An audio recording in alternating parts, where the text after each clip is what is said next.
I'd like to call the meeting to order. Board of Leavenworth County Commissioners. I'd like to invite everyone to stand for the pledge. I pledge allegiance to the flag of the United States of America and to the republic for which it stands, one nation, under God, indivisible, with liberty and justice for all. I'd like to begin with a moment of silence, please.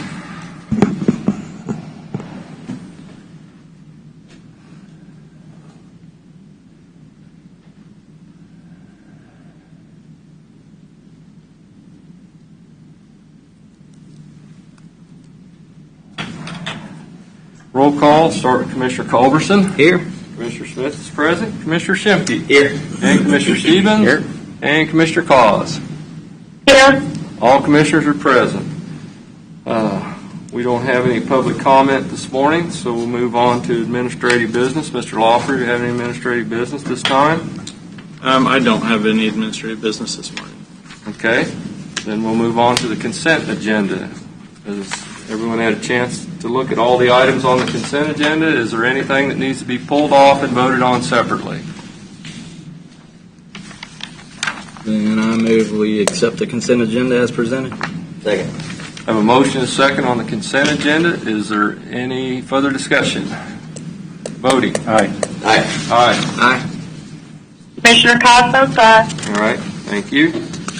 All right. We ready for buildings and grounds?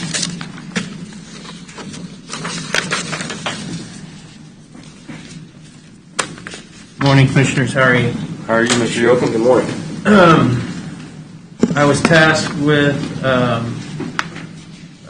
a security item for the courthouse, and that was finding a GSA or put out for bid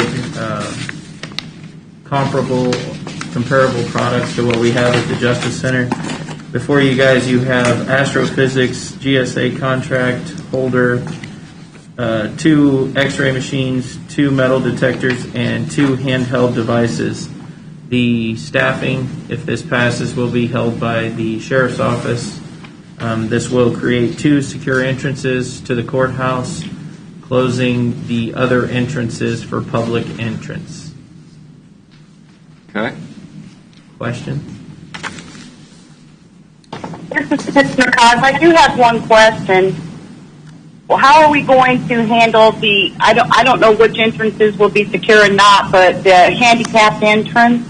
The handicap entrance will be a secure entrance, as well as, after meeting with the sheriff, he would like to use the north entrance as the other secure entrance for the public. Thank you.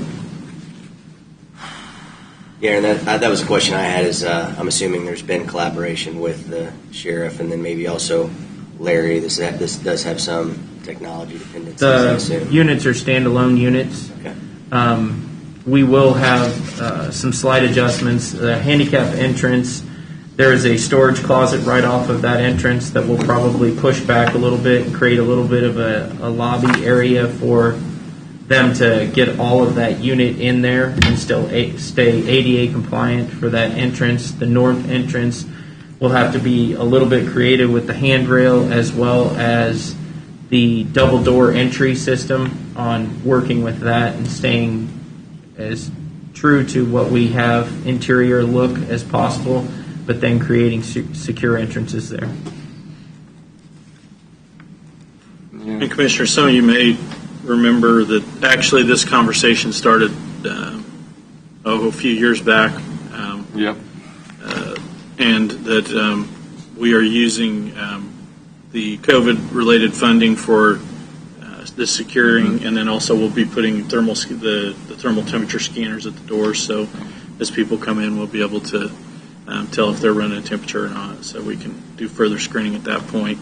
Those are purchased under a separate grant. Okay. The CARES Act funding's paying for the lion's share of this. The CARES Act funding will pay for all of these improvements, the equipment that's being presented by Aaron. The temperature scanners were purchased under, it's not CARES Act funds, but it is federal funding for those types of things that Jamie was able to secure through the health department. So it is all being, the equipment will all be funded via the grant funding. The staffing would not be, because it's after the first of the year. So that would be funded through the general operation budget. So the money we're saving, maybe we can expand the parking lot somehow. We were going to pay for this on our own eventually. Well, it was not in this year's budget. No, I know, but we're just accelerating this a little bit. But I'm really glad, though, the city of Leavenworth eliminated them parking spaces out on 4th Street. That has improved that intersection a lot. I think it makes a huge It makes a difference. huge difference. I want to thank the city of Leavenworth for allowing to do that. On your deal, it's not the same as the across the street. The astrophysics X-ray scanners, as well as the entry system, Is identical. They're Same company. Same Okay. company. They wanted to stay in very like equipment so that officers were briefed between each on how to operate them in case they were coming between two buildings. Astrophysics is a GSA contract holder, so it worked out really well. Okay. The one thing that I do ask is when they sent this contract, they put me as the person to sign for buyer. If you guys are okay with it, once you approve it, I'll sign it and send it. Does anyone have any questions of Mr. Yoakum on this? Then I'll entertain a motion to approve the security items and authorize Mr. Yoakum to sign. I'll make a motion to accept the GSA estimate from Astrophysics for security items for the courthouse to include 2 X-ray machines, 2 metal detectors, and 2 handheld metal detectors, and to approve Mr. Yoakum to sign.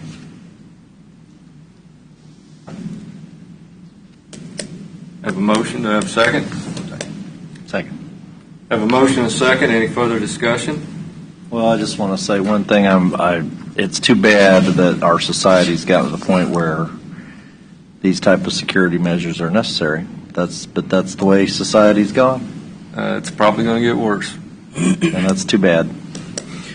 Well, in a roundabout way, this is what I wanted when I asked for a person to tell people where to go when they walk in the door. Right. Now they're going to get that, whether it was intended that way or not. Because, we used to have a person when you walked in, you could ask them, hey, where do I get tags or where do I get a building permit? So we got the marquee, which the virus didn't really let that, get used to its full potential. But a person is much better, in my opinion, for people to talk to and ask them questions. But this is kind of going to kill 2 birds with one stone. That's our generation, though. Yeah. Yeah, I know. So. No, this is good. All right, voting? Aye. Aye. Aye. Aye. Thank you. Commissioner Cosgrove, aye. All right. Thank you. Thank you. Thanks, Thank you, Have Aaron. a good day. You too. You too. All right. So we are ready for we're going to talk about the sales tax bonds. Yep. Right now? Okay. Commissioners, last year we issued temporary notes for financing of projects. The intent of the temporary notes was to get us to a point where we would be able to have a better idea on what we would need for bonding when the time came. Over the last several months, the Bill Knoll and the clerk, Janet Klaczynski, have been working to identify what projects we have left to complete, including Eisenhower and some other ones, and whether or not we felt we would need the full bonding amount. After a complete analysis and also some of the CIP discussions that we've had in here with the Board of County Commissioners, we do feel comfortable with that we will need to go ahead this year with the bond, and then potentially towards the end of next year we will finalize and wrap up any of the funding that we would need on Eisenhower and some other CIP projects. So we have relayed that information to our bond counsel and also our financial advisor, Mr. David Arterberry, who's here, and I will turn it over to him. Good morning. Thank you, Morning. everybody. It's a pleasure to be here again. You should have in front of you a couple of things related to the bond issue. The first one I want to kind of focus on is the calendar of events. This is just basically the schedule that the county will be going through leading up to the sale and the closing of the bond issue. And on the calendar, I kind of highlighted some key events. Today is just sort of introducing the financing plan to you and kind of walking through the schedule with you, making sure if you've got any questions, now's a good time to ask them. There's several more steps that you'll need to take on future dates, but this is sort of the kickoff meeting with regards to the financing. At your meeting on the 30th of September, you'll be asked to adopt a sale resolution. That's a document that, as the name implies, authorizes proceeding with the sale of the bonds. It'll officially give authority to staff and to bond counsel and to us to prepare the offering document, to get a rating, to start to take the steps necessary to actually lead up to the sale of the bonds. If things go as scheduled, the bids will then be received for the bonds on the 20th of October. That is the afternoon right before your board meeting on the 21st. And on the 21st, then, the results of the bond sale will be presented to the commission. And at that time, you'll be asked to take your final official action, which is to adopt a bond resolution that officially locks in the interest rates on the bonds and establishes all their terms and conditions. After that, it takes a couple of weeks to assemble all the documents and get the approval of the Attorney General. But if things go as scheduled, we'll be closing and funds will be delivered to the county on the 18th of November. We've tried to kind of work this schedule as best we could around two things. One is the maturity date of the temporary notes, which is December 1. And then we've also tried to, as much as possible, not sell the bonds right at election time. We tried to get out a little bit in advance of the election just because, we don't know exactly what the market situation might be at that time, and we figured it'd be better to sort of avoid that sort of week or two, just to make sure that, give ourselves a good chance to get into a stable, good market. So that's sort of the issuance schedule. It's pretty similar to the process that the commission went through last year to issue the temporary notes. The other report that I prepared, and this is just a real rough draft, is a cash flow analysis for the 2017 sales tax. It's the document that's about 3 pages long, and it's got a lot of dates and numbers on it, but basically what it attempts to show is how much sales tax you will be collecting each month, and then how much twice a year your bond payments will be going out that will be made from that sales tax. And then it shows over on the far right-hand column how over time that surplus will accumulate. Now that assumes that you don't use that surplus for other purposes, which clearly I think you have the ability to do. What this doesn't show is a nice, neat column that will show annual totals. What those annual totals will look like after the issuance of the new bond issue would be that your debt service payments would be somewhere around $2.2 million per year, at least for the first few years until the 2016 bond issue pays off. And your sales tax collections, at least based on the last year or so, would be about $4.2 million. So there should be a surplus of about $1.9 million or so a year. And that's, I think these are real conservative assumptions. I haven't plugged anything in here for growth in the sales tax, which undoubtedly will occur. I've also assumed an interest rate on the new bonds of about 3.5%. In all likelihood, it's going to probably be half that rate. But again, I was just trying to be conservative, and this is sort of still a work in progress. I need to kind of flesh through it with Mark a little bit more. I thought you were trying to point out that the sales tax passed in 2015 to start collecting the money in 17, and our previous board decided to borrow money in 15 and didn't spend any of it till 17. And we paid $763,000 of the interest before we spent any of it. So, but This board will not do that, I can assure you. We don't take payday loans. Now we're up, the resolution, correct me if I'm wrong, is up to $40 million in bonding on this sales tax.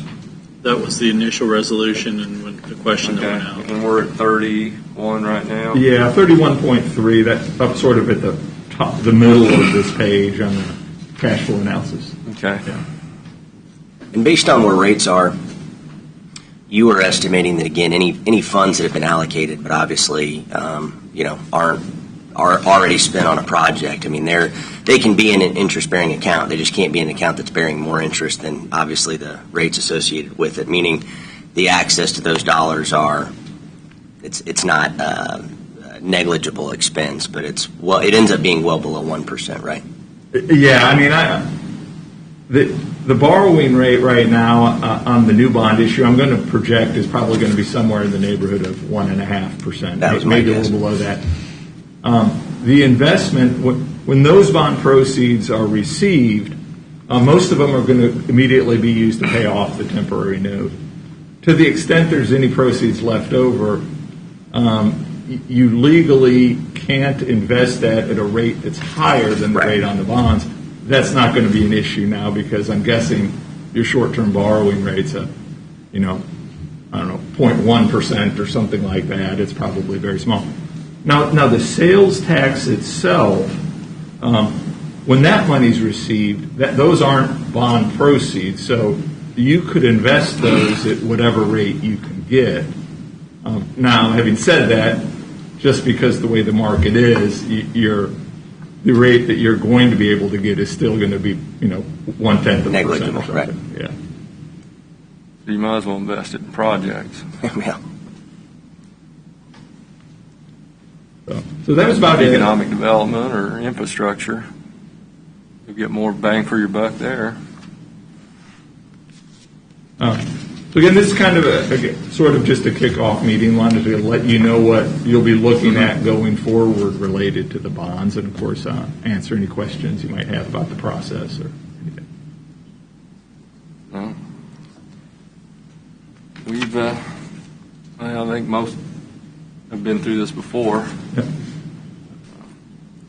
And it's money that we're going to open a bid on a project in October to use these funds for. It's not like it's 2 years out like the previous board thought they needed the money for. But A lot of these, because we issued the temporary note, a lot of these proceeds have already been spent on projects we completed this year. correct.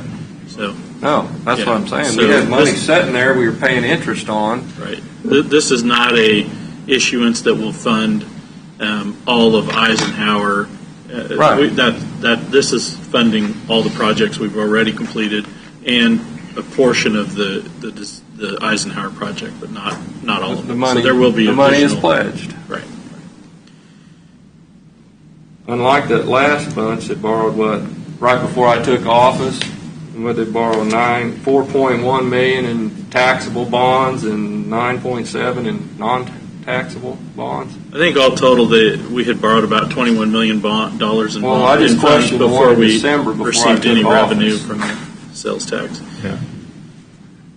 And I would like to note, on the calendar, it shows October 2nd as the rating call that we will have with S&P. And I know, I think Commissioner Shimke, you had asked in the past to maybe participate in that phone call, so I just wanted to point that out and make sure you were. And I have the meeting, I think you sent the meeting request for that, and I'll forward that on to you. And what we'll probably do is get together in advance of that.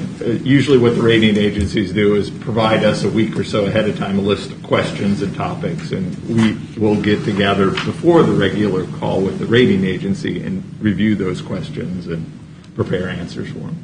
Should be very similar to last year's Yeah. for the temporary note.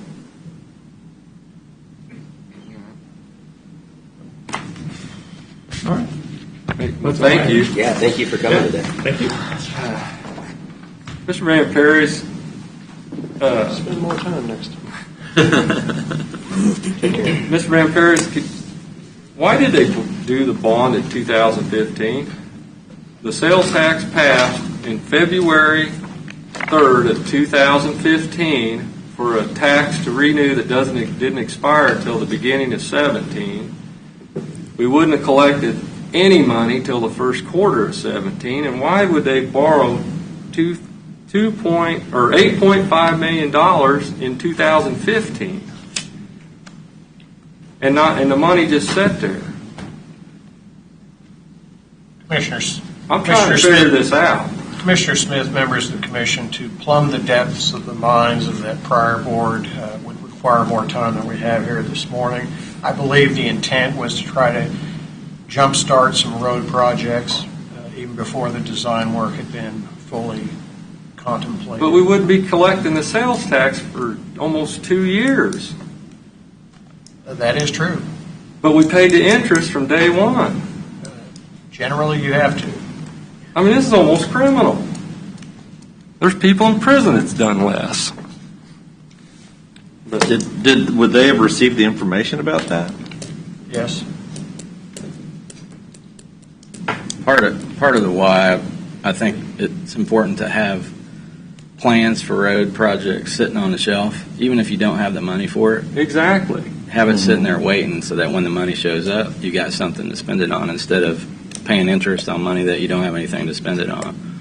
So that's why I'm a big proponent of go ahead and get some projects. You got to have shovel-ready projects on the shelf. Yeah, because a lot of times people say, well, we don't have the money for that. I'm like, a lot of times that's the case, but a lot of times we'll have money that we don't have anything to spend it on. So that's worse than And one of Bill's focuses has been, look, you can identify projects, but you have to realize the 18 or 24 months of preparation that goes into even doing a single project. So forget about even just the design. You haven't even began the conversations for all those great utility companies that we deal with that don't. Well, relate yeah, but I projects, understand. But you're borrowing money on a sales tax that doesn't even start for 2 years.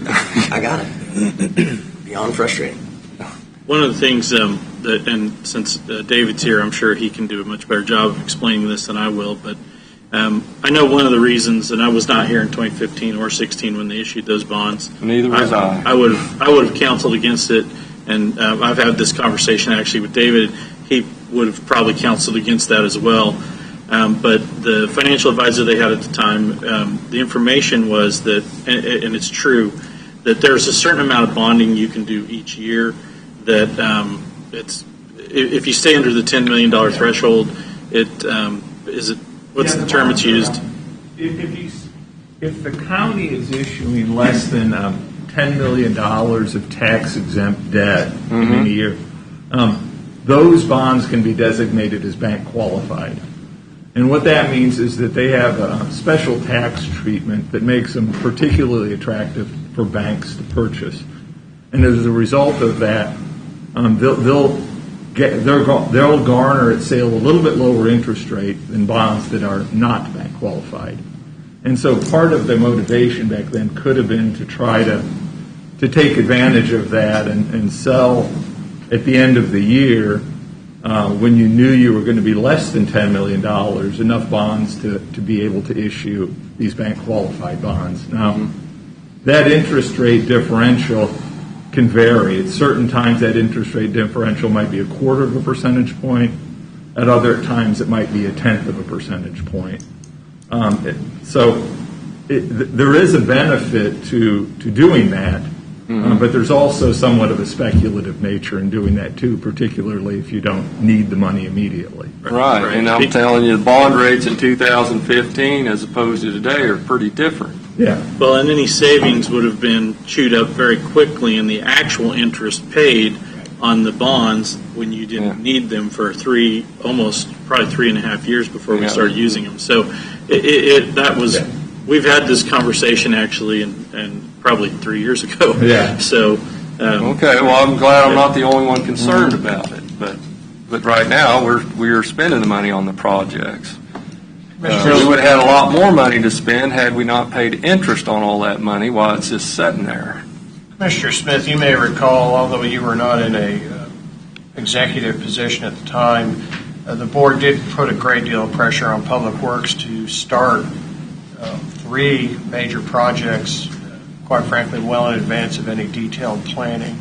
So I think it it was perhaps overly optimistic that the interest rate differential would fall into favor of the county, and that somehow earthwork would start on Eisenhower, East McIntyre, and 147th Street before they had been designed.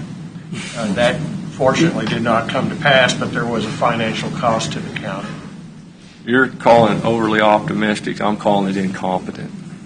So what was, Mark, what was the total over those 3 years of interest, would you say? I think that number that Commissioner Smith $763 and $250. $1,000? $763,000. Yeah, 3/4 of that. Yeah, That's just to say we had money in the bank. that's just throwing money away. Yep. But anyways, And thank you. Thanks, Dave. Gina wasn't available today? Pardon me? Gina wasn't available today? I spoke with Gina, and she'll be here next. Okay. All right. All right. Thanks a lot. Thank you. She was, because we were just talking about the planning and the calendar, she wasn't included in this meeting. They probably did paper, rock, scissors, and he lost. Yeah, there you go. You got to go to Leavenworth. So, all right. So we're ready for, I guess, Mr. Knoll, are you going to do the Eastern Gateway concept? Yes, I'll give a short presentation here to introduce this concept study to the full board. We had previously had several phone conferences with Commissioner Culbertson and Commissioner Shimke involved as representatives of the board with both Olson and the design firm of this concept study.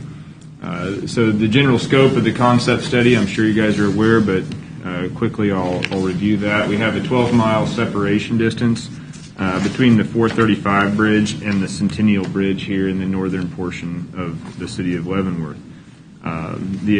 The concept was to study a route that connected into both the city of Lansing and the city of Leavenworth more directly with Missouri 152 highway or alternative locations.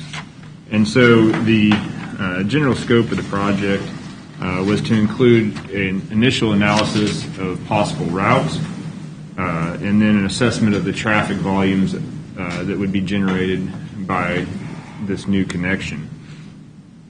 And so on page 5 of the study, we quickly get into the projected traffic analysis of the roadway. And this is one of the most critical portions of the analysis. As you can see, we have the Eastern Gateway would project out to be about 17,500 cars over the course of the next 25 years. Currently, if it were to be constructed, it would be slightly less than that, but with growth. It would also impact the 435 bridge and the Centennial Bridge. It would take traffic, probably some traffic off of the northern route into the city of Leavenworth, and it would increase traffic as this side of the Kansas City Metro grows with the 435 river crossing. So that was the one of the key points of the study was to determine what the traffic would be. The alternative routes were discussed. As you can see, there's they called it a spaghetti map of different route selections. They proposed a lot of different routes with this initial concept. These were gone through many phone calls and discussed. In conclusion, there were a lot of things that were looked at. What would benefit both cities the most?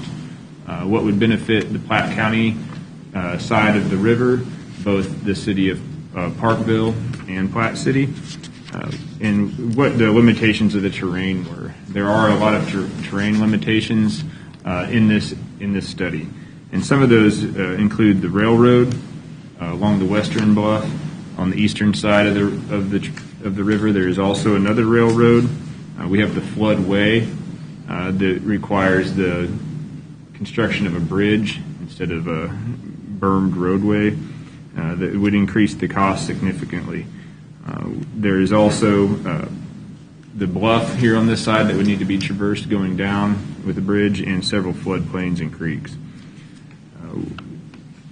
In conclusion, it was determined that the most beneficial location would be to connect in at Eisenhower Road as a part of this study, or at least to provide the most study information for this. Two routes were studied. There is an area of an old riverbank running southeasterly and northwesterly along this side of the river that would provide a non-floodway roadway access location. And so the two alternatives were laid out in page 10. The north alternative does not allow for the connections to East Mary and Gilman Road, but it does provide a more direct access route to the 152 highway corridor. The other route, as we'll go over, has a reduced cost because it does follow that high bank and does allow for those extra connections. The tie-in the actual tie-in at Eisenhower Road is a bit difficult. There is a cemetery on the north side of the roadway there that needs to be avoided. The city of Lansing has a water treatment facility there, and so both of those locations would need to be avoided. The two concepts that were looked at were a roundabout at the end of Eisenhower that would direct traffic southeasterly away from those locations, or another connection through a commercial industrial property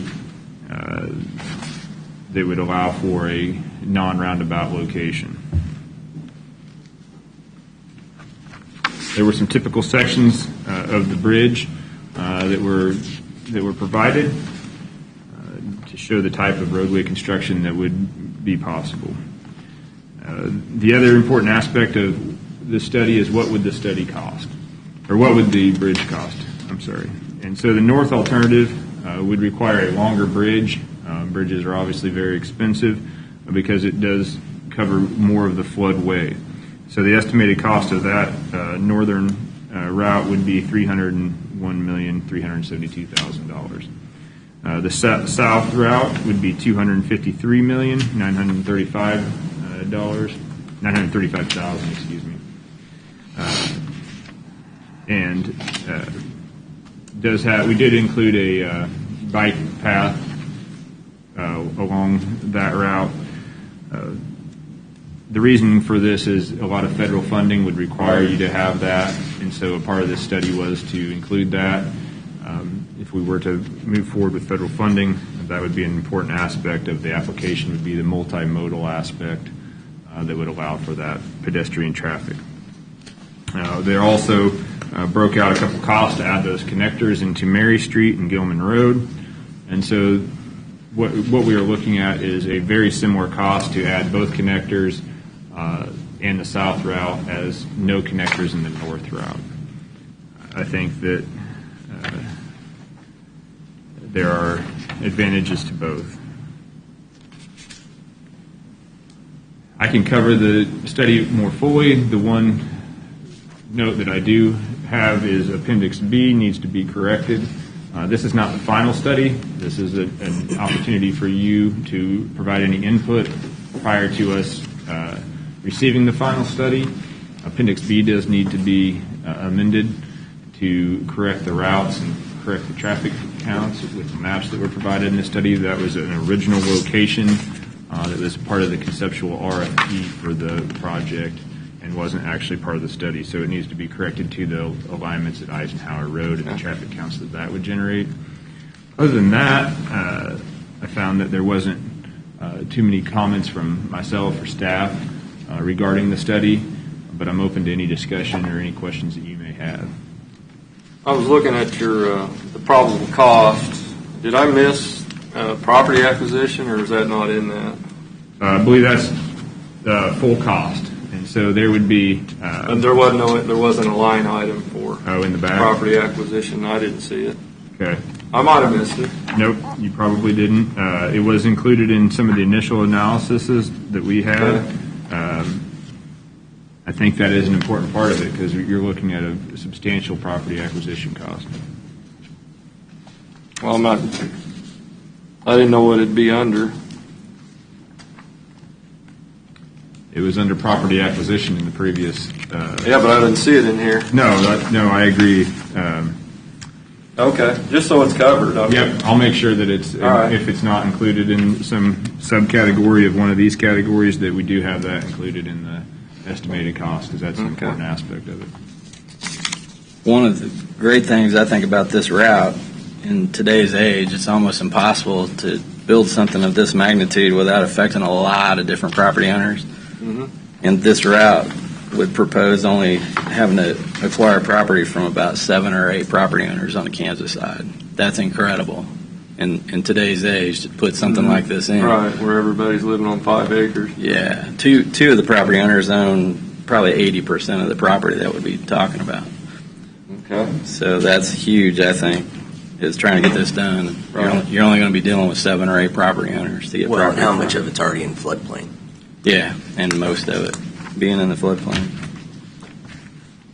Bill, just to clarify, when we talk about the 12-mile distance, so between those two access points, I mean, we've had lots of conversations about you can't get out of Leavenworth County in 12 minutes. You're just talking about the way the crow flies, Yes, and that's bridge another- location to bridge location. The reality is if you're at one bridge and you wanted to get to the other bridge, you're probably looking at 30 minutes anyway. Yeah, and you can see that in the study area map. It's very clear that you're not going to get down K5 extremely quickly, and then you've got all the stoplights to contend with on K7 Right. and Main Street. So,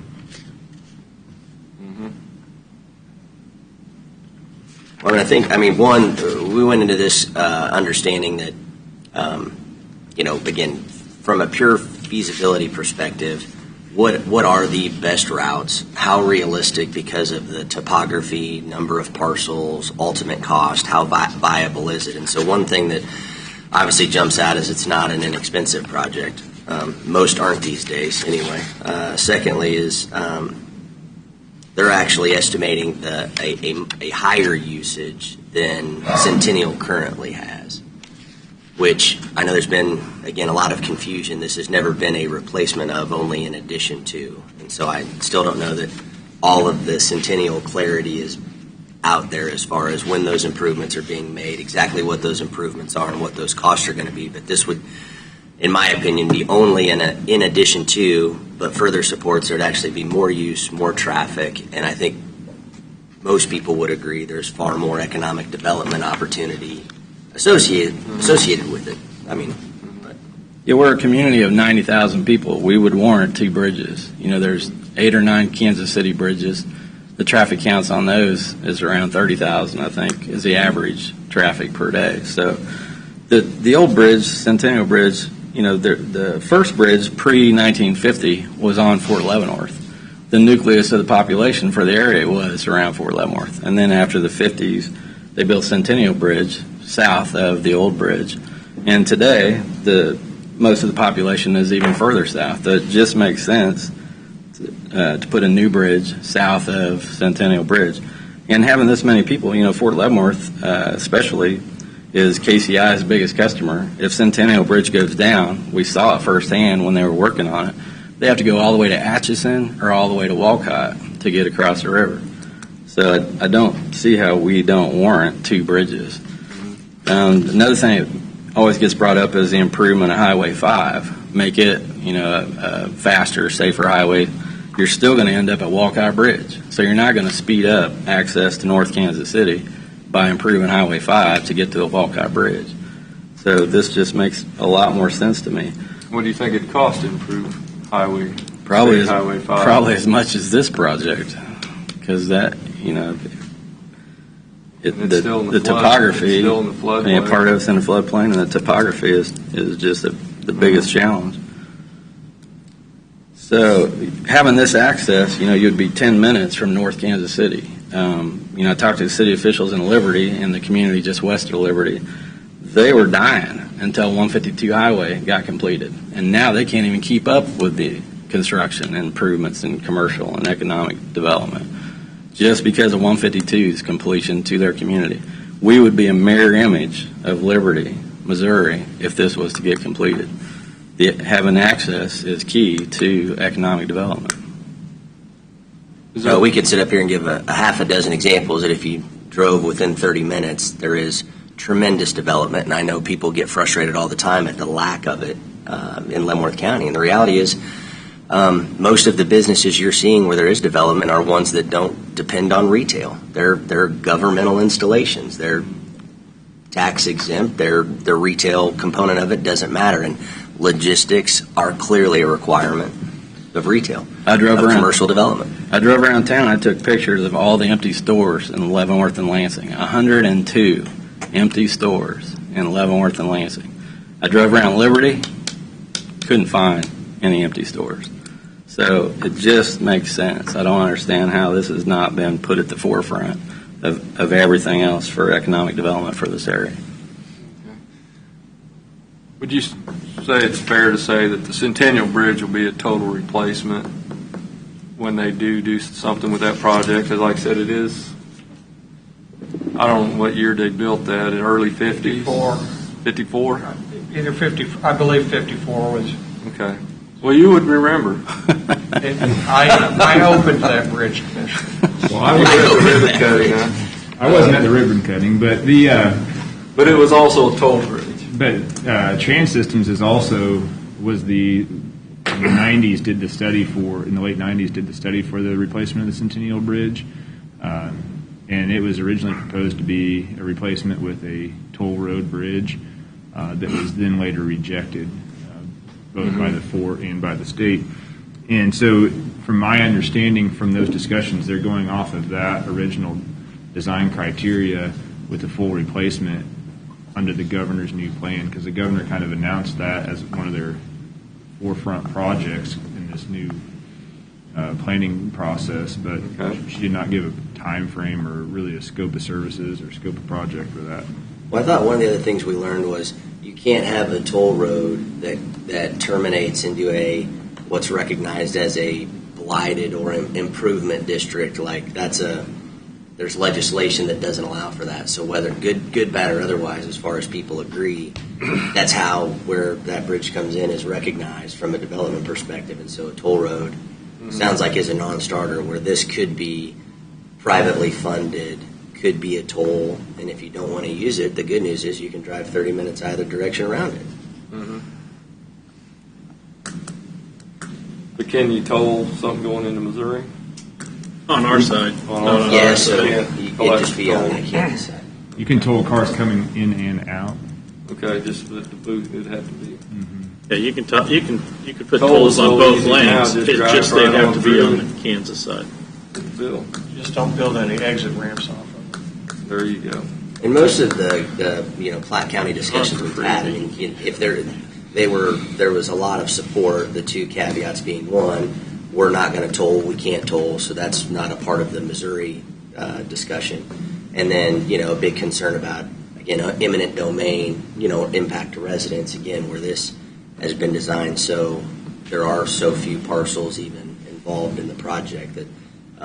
That was a lot of the feedback that initially we had received before we even got to potential routes. And costs. One of the things that's come up when I've visited with some legislators about this and City of Leavenworth officials is that they're saying, well, we're going to put priority on the Centennial Bridge, we're not going to focus on this. Mm-hmm. So you guys have been working on this. How can we convince those folks that this really is a beneficial project to the entire community, and that it's not an either-or thing? This will take support from Mid-America Regional Council, Federal Highway, and KDOT, and MoDOT.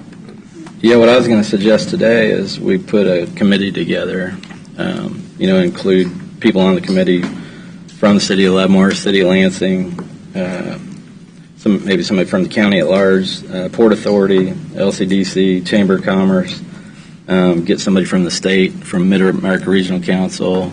I'd like to find somebody at the federal level to put on this and get some folks together to work out things like that, because I think the biggest kickback I get from Leavenworth City is they don't want to lose Centennial Bridge.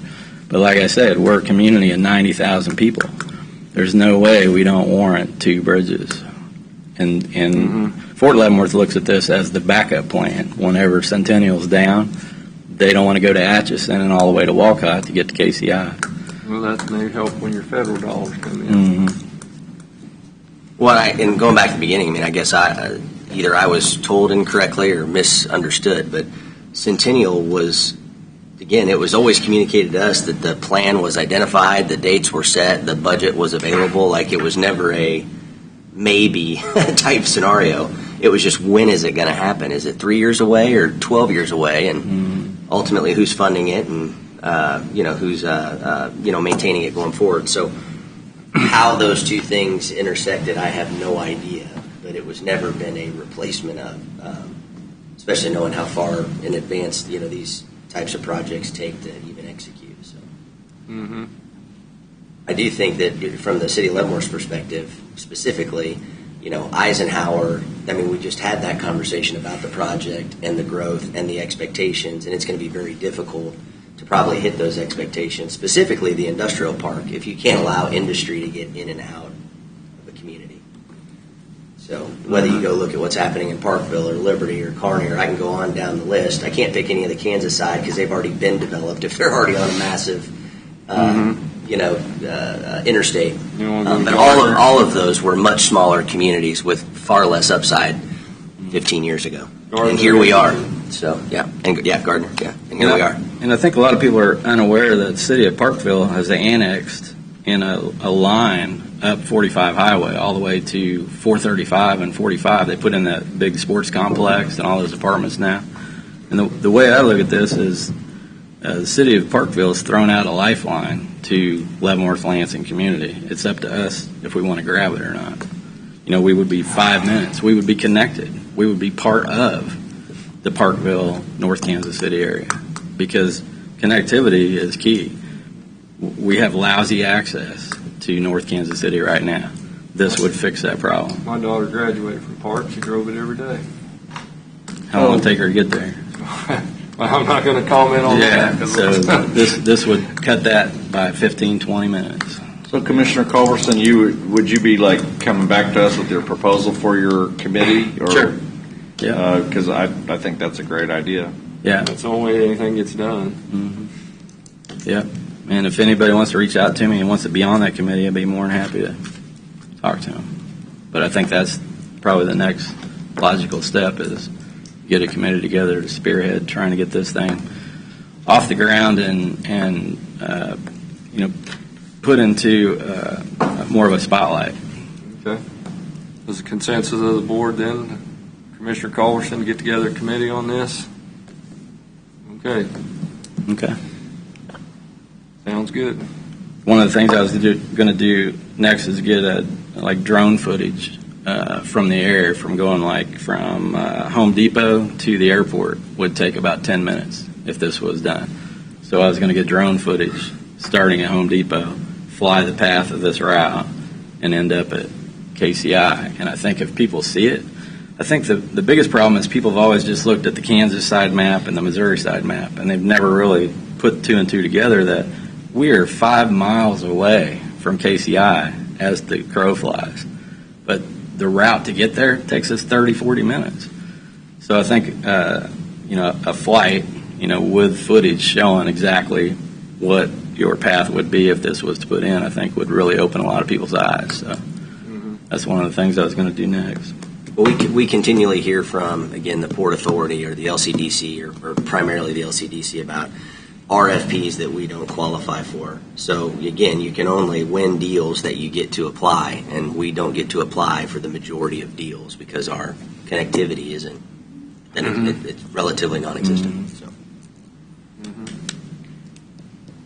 So the next steps for this will be I'll verify the land acquisition costs are included, and if they're not, we'll get a line item for that because they had been previously provided.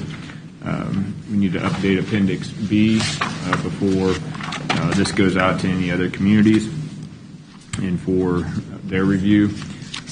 And then from a study perspective, the next steps are to reach out to those communities and find support and form this committee and move forward in that direction from a political support, government support area. If we were going to do additional studies past the regional coordination, we could complete economic studies to demonstrate the economic impact to the community.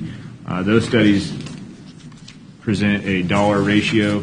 So if this costs $3 million, if it's going to generate if this costs $300 million and it's going to generate $600 million worth of economic impact in the next 10 years, it's a 2-to-1 ratio economic impact to the bridge cost. And some of that is what is looked at when you're looking at federal funding is what is that ratio of proposed economic impact. So if you have a 6-to-1, a 3-to-1, a 2-to-1, depending on what that number would come back as, then that's another aspect that puts you on the list for some sort of federal grant application if there was some large transportation bill that was to be passed.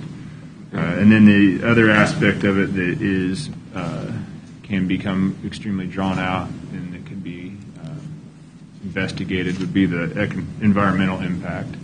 Environmental permitting for this project would be something that would go to probably at least 12 agencies and require a study that's very comprehensive and very long. Mm-hmm.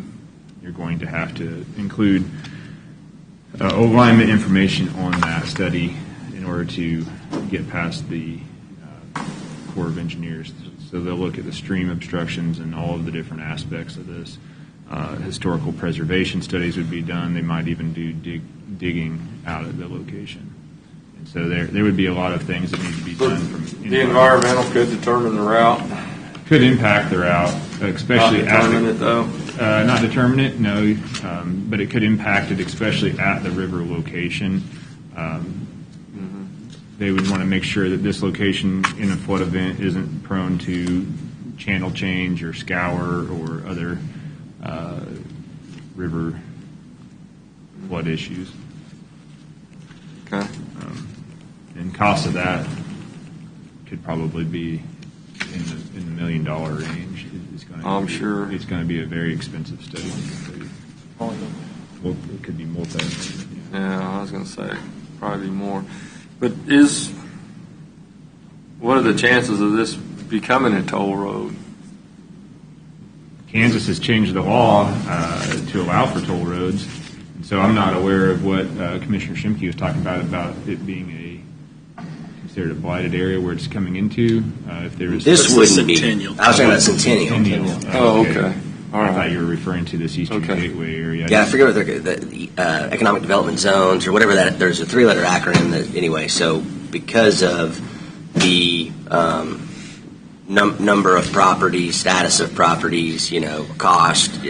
Anyway, they recognize, and there's only so many of those areas. Matter of fact, I think there's only a couple on the Kansas side along the river that even qualify. Oh, okay. Because it falls into that category, wouldn't allow for a toll road for Centennial. That's the only location I know in Leavenworth County that wouldn't qualify.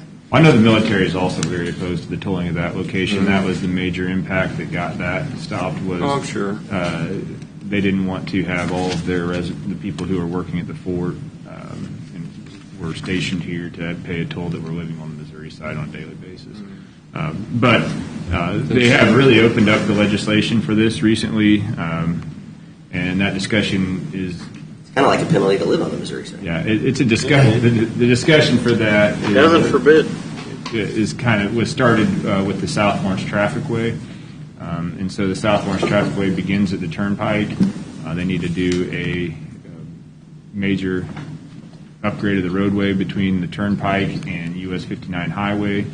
The eastern leg of that was upgraded to a 4-lane road, but it actually ties right into the Turnpike, so you could turn that south loop in Douglas County in the city of Lawrence into a toll road that is connected into the Turnpike Authority. And so, Well, Lawrence did it. Topeka did it. I mean, they've all realized you've got to figure out how to get around, and it's all about timely transit. Heaven forbid. Do you know when Douglas County started that project, though? And Well, it got held by a number of animals. if I remember. 1965 or something. It was crazy how long that took. It went through. And you can't imagine it not being there now. No. But that was that was the result. Yes, We that's would what I find that was out worried about, whether they could environmental. determine what route we would have to choose on this. We don't have any wetlands probably that would be impacted, just the floodway, so that would be less than that. And then that also had Native American ownership of some of that property at one time with the Baker area. And some wildlife. Which again, the only uses, not to bring up the obvious, but the only uses of those floodplain is, ag or industrial. I mean, that's it. I'd say probably the most similar project to this that I'm aware of would be the Oakland Expressway expansion in northeast Topeka. And they have not continued that up to the north, but there are plans to continue that and replace K4 with a roadway that does not have off ramps, basically. And so that right now, I believe, is still the longest bridge in the state of Kansas. It covers a lot of floodway. But this would be a very similar project to that. So just recapping what the timeline would be, you have this particular document, and then you'll come back with a further study? No, not Okay. really. We'll update the study to reflect land acquisition and correct Appendix B. And then the next step of this study that we have under contract is to reach out to these surrounding communities and set up some, what probably now would be virtual meetings, unless we're going to attend their actual city councils and the. I think that would be Commissioner Culbertson's committee is the Right. next step. So you have so the it does study. kind of fit with. Well, it was difficult to have conversations or even visit about committees until you actually had something Correct. to reference. And I think this goes a long ways towards reassuring that it doesn't take traffic off of Centennial. Centennial's still viable even with this. In fact, it adds traffic to Centennial because there's just going to be that much more traffic coming into the community, according to their study. And I do think that the property acquisitions included in there, I think they just call it right-of-way. Yeah, that's probably right. It was included in the initial report that I had. There's $12 million on one of them for the conceptual alternative, Southern conceptual alternative says right-of-way, $12,755,000. So I think that is what they just call it right-of-way. Yep. Property acquisition. So this committee then meets, they come to a conclusion, and then what's the next step after that? Then we give you a packet. You go to Topeka and just ask for a check. For $300 million. I think you got to go to Washington. These are the Washington, You go to D.C. for $3 million, you go to Washington for $300. Got it. So just This is Commissioner Cos. Go ahead. I would recommend that Commissioner Culbertson make contact with our federal contingency elected officials and perhaps identify one of the local staff members who operate out of the state of Kansas and Topeka to participate in some of those the meetings for these discussions if we're going to look to the federal government for funding. Mhm. When me and Chad went to Washington, when we talked to them, we called it the Jerry Moran Bridge, so we thought that would get us in the door better. We thought it We'll carried name it more- whatever they want. Yep. Yeah, we thought it carried more weight than the Culbertson Bridge. We thought. Yeah. We could be the Moran Culberson Bridge. He's already got one. it'd be the E58. Culberson connectors. Yeah. Well, we'd want to get. You get that would be Leroy Boyd, the District 1 engineer, would probably be the representative who we'd need to get for this area from Topeka on that. If we can't get, the Secretary of Transportation or the Assistant Secretary of Transportation after that, we would probably want to get Leroy Boyd as a member of that committee. Okay. Maybe Bill, miss- who could help us with That's kind of what I was getting at. Is there, I'm trying to think probably not within KDOT, but, and maybe, I don't know if it's even a MARC discussion, but there's clearly tons of infrastructure projects that, whether you look in any direction, go to Chicago, go to Omaha, go to Denver, go to Oklahoma City. These projects are being funded primarily by private entities, private equity, because the states and the federal government aren't well, they don't have those funds, right? So I think it's going to be much easier to engage those types of firms that have already done work in and around the Midwest than somebody who primarily does work on the East Coast that doesn't know a thing about, the Midwest. So do you have any thoughts on how we might start to explore who those different entities are? I haven't looked into that at all at this point. I mean, I can start to look into and see if we can find some entities that have done that in the Midwest. We'd want to look at projects that we're told to start with, because that's how you're going to recoup your exactly. gains. So I can start to look into that. I have not looked into that at this point. I think it'd just be worth at least some of that early due diligence to figure out who some of those firms are that have actively engaged on infrastructure projects in and around the Midwest. I mean, again, you can go a few hours any direction or several hours either direction, and there's tons of examples. And I don't know if it's 3 groups doing it or 30, but they can't be that hard to obtain that list, because to go through whatever miles of red tape there are, there's clearly documentation. It's not like they're going to be... Well, and to give a reference on the traffic volume of this roadway, I know this was brought up earlier.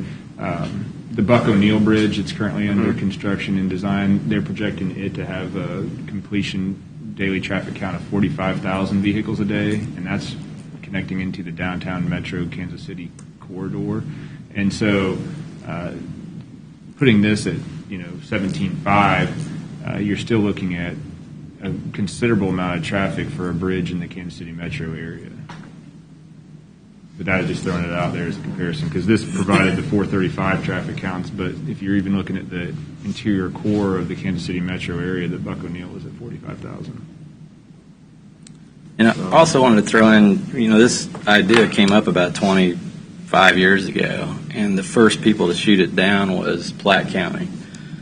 So we started with them this time around, and they were very positive about it. So that helps a lot, I think. Zona Rosa wasn't there 25 years. Exactly. Things have changed a lot Yeah. in 25 years. And another thing, we said federal legislators, but it'd be good to get a representative from each of our local legislators on your committee too, so that they can kind of have a buy-in. Because I'm going to cast my vote to have as few elected officials as possible. I'll just throw that in. well, As high as ranking as possible. Yeah, I'd like the highest credibility regardless of elected anyway. But. I just would like to see those local officials that I've talked to. They don't seem to have an understanding at all of what a benefit this would be and how this would plug the Leavenworth County north part of the county and the city of Leavenworth into the metro. And some of our local legislators that I visited with about it are so focused on Centennial Bridge that if you had somebody from their office or even them on the committee, maybe they would see the vision for this, because this could change our county in a way that I don't think people are seeing. Even Baser area. Yeah, I absolutely. mean, it's not just Leavenworth, Lansing. Well, we've talked about Wyandotte too. They've not been as engaged as they could be and will be going forward now that we actually have something to show. Mm-hmm. They seem to just keep getting stuff too, though. You got Urban Outfitters going there. And even It's you're 'cause tying there's an in, interstate. Yeah. like even Tonganoxie tying in to get to the airport. You're Right. talking about in the future it's going to be Shaving 20 minutes off of those drives. right. So I mean, we just need to have a buy-in from those. Whoever gets elected in November, we need a buy-in from the local officials too. Okay. Anything else on this? And thank you, Mr. Knoll. Yep. If you have any questions, if you review it further, just reach out and we'll get them addressed. Bill, appreciate it very much. Yep, thank you. Thanks, Bill. All right. Does any other business for us this time before we go to executive session?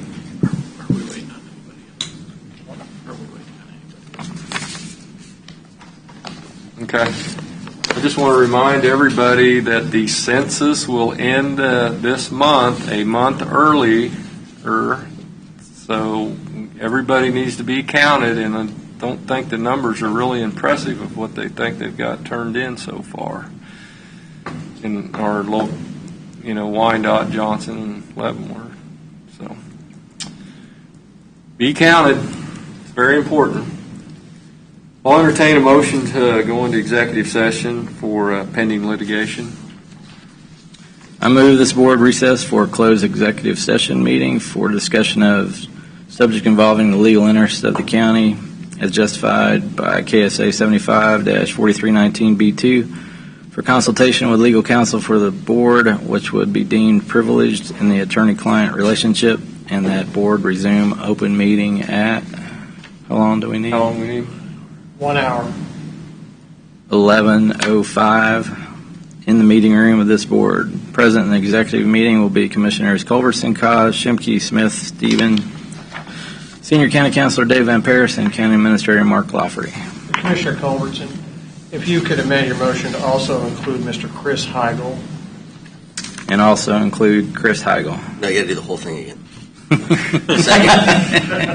I have a motion and a second to move to executive session. Any further discussion? Voting? Aye. Aye. Aye. Aye. Mr. Cos votes aye. All right. There you go. Let the record show that we've returned from executive session into regular session. No decisions was made. Discussion was limited to pending litigation. All right, I'll entertain a motion to I move return to executive session for property acquisition.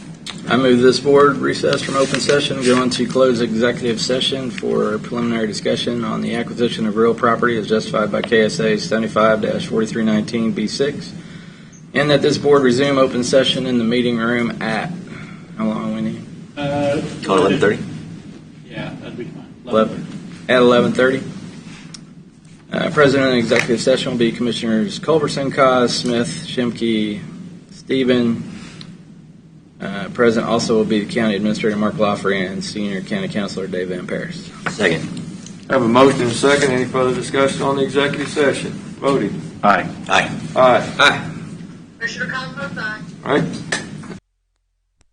Record show we returned from executive session. We were back in normal session, or regular session, and there was no decisions made. Discussion was limited to preliminary discussion on property acquisition. Now that we're in regular session, do we need any other additional business at this time, or just anything to report on? Not. At our neighborhood watch meeting, Yeah. Indian Point, it went well. The sheriff spoke. Okay. Very good. I met with the City of Easton, had their meeting last week, says had a holiday week before, so Yeah. to go over the COVID funds with them, and also the Easton and Kickapoo Township Fire Departments, to go over what kind of funds they could qualify for the CARES Act. Okay. I attended very shortly the executive meeting, special meeting for the fire district last week, and I wasn't in on a lot of. I just went and they have contracted with the fire chief from Shawnee County to assist with the search for a fire chief for the district, Fire District 1. Okay. All right. Like I said, only thing, I just want everybody to fill that census out and be counted. Because there's a good example, the CARES Act. Uh-huh. They pay, like, for instance, example, the City of Easton, $188, I think, per person is based on the census number for the city. So that's how they're getting, it's around $50,000 is because of the census numbers. So if the census numbers are less or not right, then they wouldn't get those. Then we're stuck with that for 10 years till the next census.